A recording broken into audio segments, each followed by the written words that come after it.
Assalamualaikum warahmatullahi wabarakatuh. Salam budaya, salam rahayu, salam waras.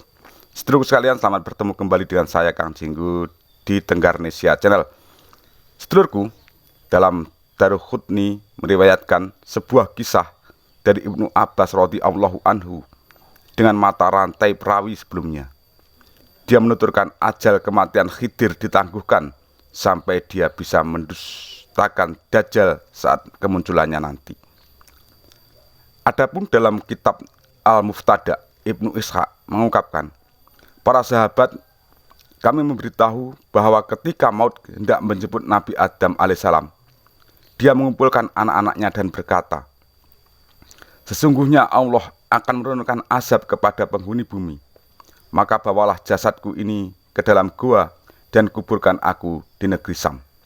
Demikian pula ketika banjir bandang melanda, Nuh berkata kepada anak-anaknya, sesungguhnya Adam berdoa kepada Allah agar dia memanjangkan umur orang yang menguburkan jasadnya hingga terjadinya hari kiamat.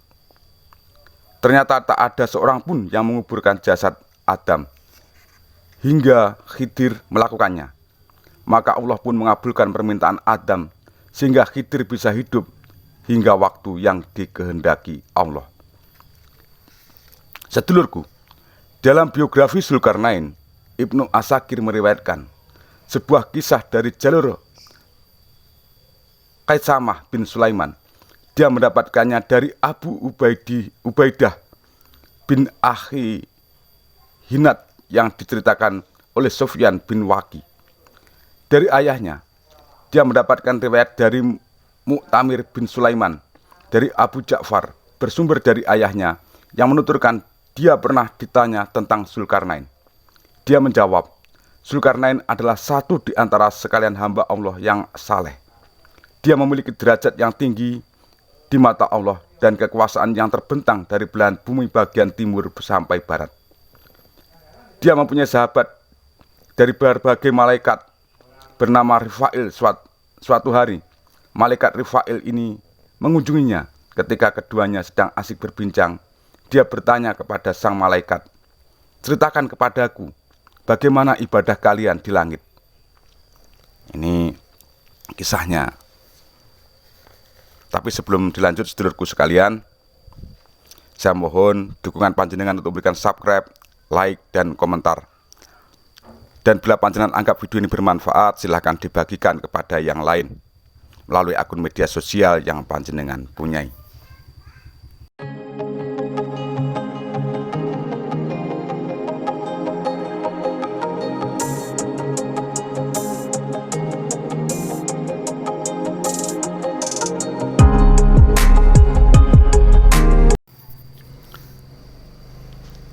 Jadi di sini malaikat Rafael ini mengunjungi Zulkarnain.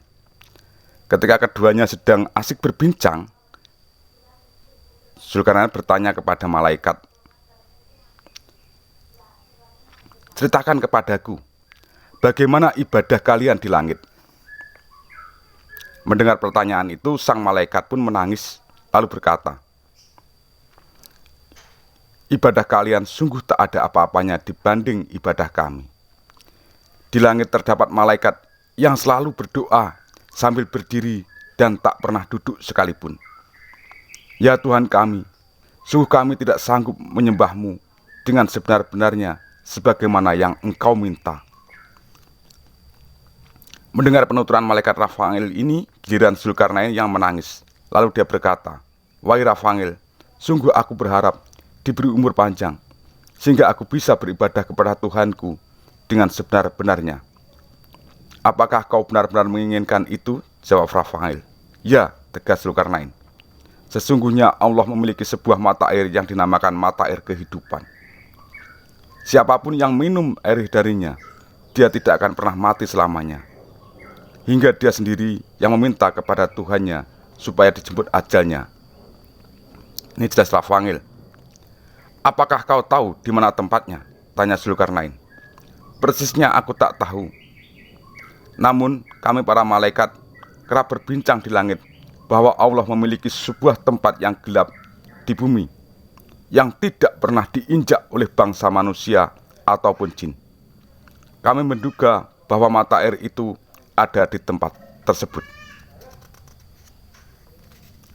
Maka Zulkarnain segera mengumpulkan para ulama di bumi dan menanyai mereka tentang mata air kehidupan. Namun mereka semua mengatakan tidak tahu. Zulkarnain kemudian bertanya, apakah menurut ilmu kalian Allah memiliki sebuah tempat yang gelap di bumi ini? Salah seorang ulama balik bertanya, mengapa engkau bertanya mengenai hal itu? Dalam wasiat Adam yang kubaca disebutkan bahwa tempat gelap itu berada di tanduk matahari, jelas Zulkarnain. Selanjutnya dia segera mempersiapkan diri untuk mencarinya. Lalu melakukan perjalanan hingga 12 tahun lamanya, hingga mencapai salah satu sudut tanah yang gelap itu. Ternyata kegelapan itu bukanlah malam, melainkan sesuatu yang memancar seperti asap. Kemudian dia mengumpulkan pasukannya, seraya berkata, aku ingin melintasinya. Akan tetapi para pasukannya itu melarangnya. Sementara para ulama yang kala itu juga ikut bersamanya, memintanya untuk menghentikan niat tersebut, supaya Allah tidak murka kepada mereka.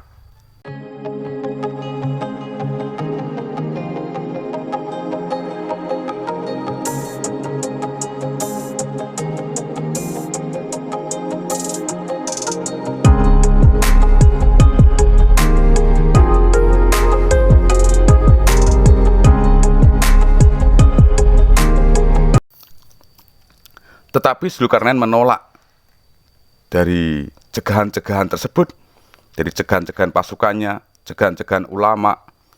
Dia justru memilih 6.000 pasukan yang menunggang 6.000 kuda betina, dan seluruhnya masih perawan. Zulkarnain pun mengangkat Khidir sebagai komandan untuk memimpin pasukan terdepan yang berjumlah 2.000 orang.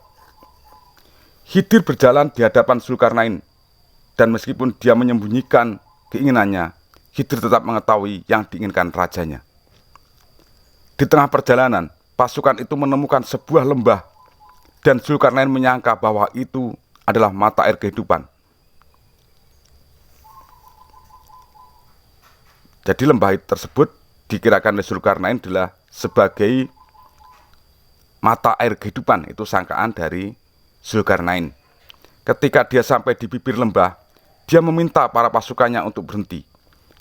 Dia menoleh ke arah mereka, sementara dia telah berada di tepi sebuah mata air. Lalu Zulkarnain melepas bajunya. Rupanya air yang mengalir dari mata air itu lebih putih daripada susu dan lebih manis daripada madu. Dia meminumnya. Dia meminum air tersebut dan menggunakannya untuk berwudu dan mandi. Kemudian dia keluar dan mengenakan pakaiannya lagi, lalu kembali ke pasukannya dan melanjutkan perjalanan. Ternyata Zulkarnain telah keliru. Mata air itu bukanlah mata air yang dia cari. Demikian penuturan Ali bin Husain bin Ali bin Abu Thalib hingga akhir kisah tersebut.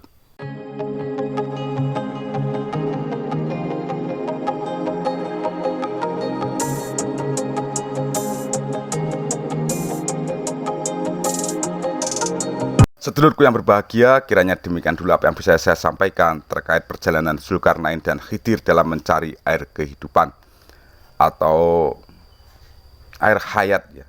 Ada kurang dan lebih saya mohon maaf yang sebesar-besarnya. Tering ungkapan ono rino ono opo ono awan ono pangan, salam budaya, salam rahayu, salam waras. Wassalamualaikum warahmatullahi wabarakatuh.